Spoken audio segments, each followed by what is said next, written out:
All right, it's your boy Jay McLovin. As you can see, we've now gotten our, if you'll take a little picture of the dials there. We've gotten our pressure up to about 260-ish.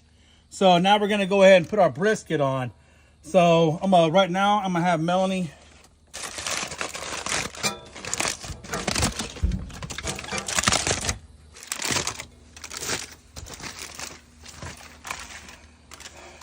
look at that sexy bad boy.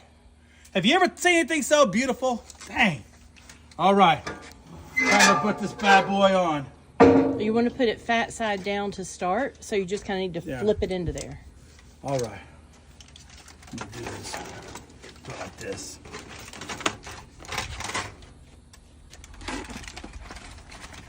Oh, come on, baby. Let's go to daddy. If you'll notice, again, the point or the thickest part is actually right towards facing the firebox. That's so that thicker part of the fat can render down without drying out the back part. Lift it up a little bit and let me see what the bottom looks like, because I think you've got the lean side down and the fat side. I knew I put it on the, okay, my bad. Just flip it. Be careful. There you go. Do we need to put more rub on, or is that good? No, it's perfect. All right, folks. I'm gonna leave it like that. I'm gonna close this bad boy down. I'm gonna take off my gloves. Again, I don't ever handle meat without gloves or having washed my hands. So make sure you're keeping it sanitary so you don't destroy your hard work. Okay. So now we're sitting at about... We had it open, so you're gonna have to wait for the heat to build back up a little bit. So what I usually do with that is I take my secondary device and I put a little crack cocaine in the wood box until I get my fire back up to where it needs to go.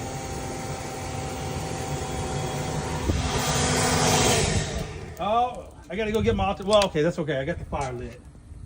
Yeah. So I got the fire lit. The blower will actually push some of the heat from the firebox into the smoker, so you can keep your heat up a little bit better if it's not doing it very naturally. Yeah, we're sitting right about 220, 230 right now. Yeah, it's just got to get back up from it. Yeah, it will. It down. And I'm going to close this up a little, not a lot, because you still need a good ventilation going through there, so the heat travels from the smoke box, the air pushes it through the smoke box into the smoker, and then it goes out the flue up here. So I think I've got a good setting on my flue. It's about 50% open. We're going to monitor the temperatures and see if we need to close it up a little bit.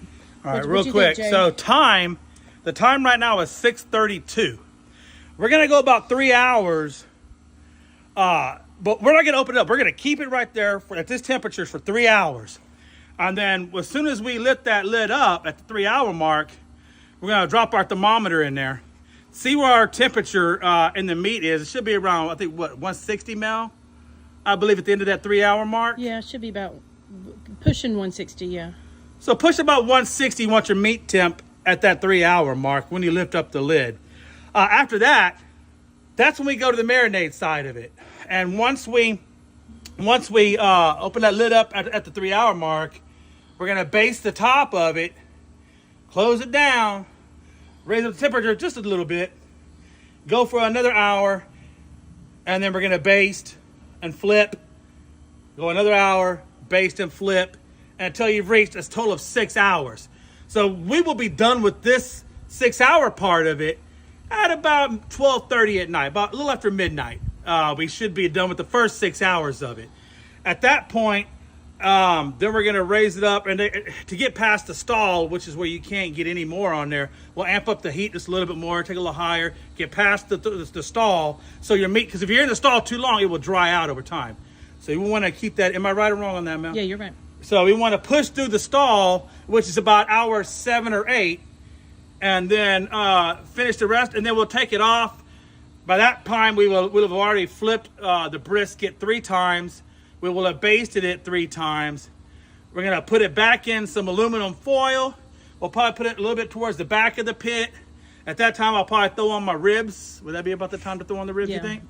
We'll probably throw on our ribs about that time.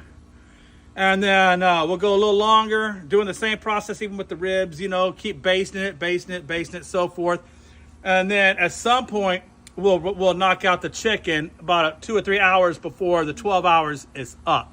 So that's kind of the process. So stay tuned. This was video number 3, or episode number 3. And we will come back with episode 4 at the end of the 3-hour mark. Check back.